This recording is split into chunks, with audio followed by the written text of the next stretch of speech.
ततो मगधभूभृता चिरनिरोधसङ्क्लेशितं सताष्टकयुधायुध पितयमीश भूमिभृताम् अनाथशरणायते कमपि पूरुषं प्राहिणोत् अयाचत समागत क्षपणमेव किं भूयसा इयासुरभिमागदं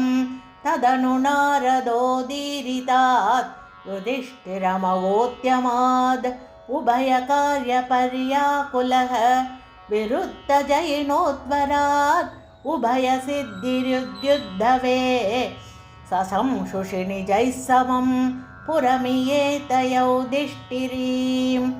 अशेषदयितायुते त्वयि समागते धर्मजो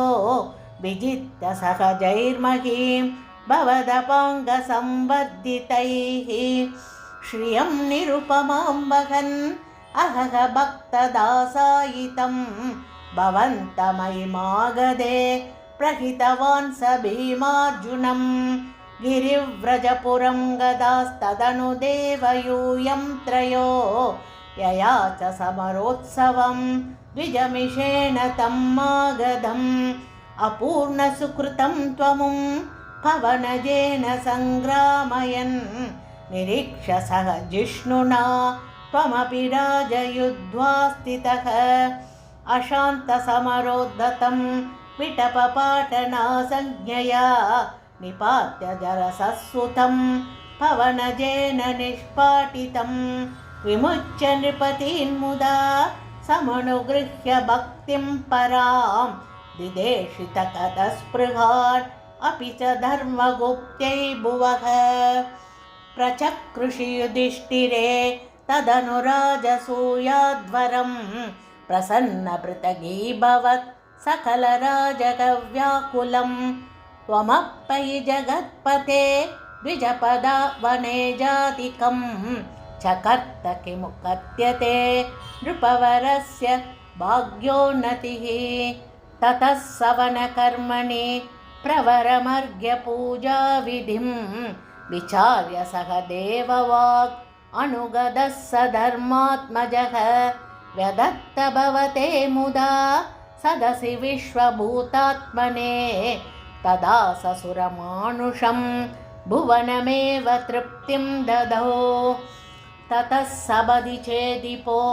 मुनिनृपेषु दिष्टत्स्वहो सभाजयति को जडः पशुपदुर्दुरूढं वटुम्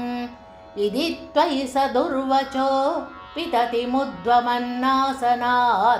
उदापददुदायुतः समपदन्नमुं पाण्डवाः निवार्य निजपक्षकान् अभिमुखस्य विद्वेषिणः त्वमेव जगृषे शिरो धनुजधारिणा स्वारिणा धनुस्त्रिदयलब्धया सततचिन्तया शुद्धधीः त्वया स परमेकताम् अधृतयोगिनां दुर्लभाम् ततः सुमहिते त्वया क्रतुवरे निरूढे जनो ययौ जयति धर्मजो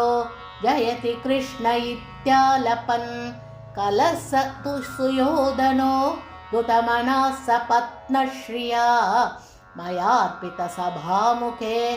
तलजलभ्रमादभ्रमीत् तदा हसितमुद्दितं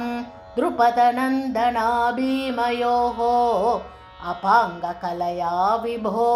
किमपि दावदुजृम्भयन् धराभरनिराकृतौ सबधि नाम बीजं वपन् जनार्दनमरुत्पुरी निलय पाहि मामामयात् सर्वत्र गोविन्दनाम संकीर्तनं गोविन्द गोविन्द।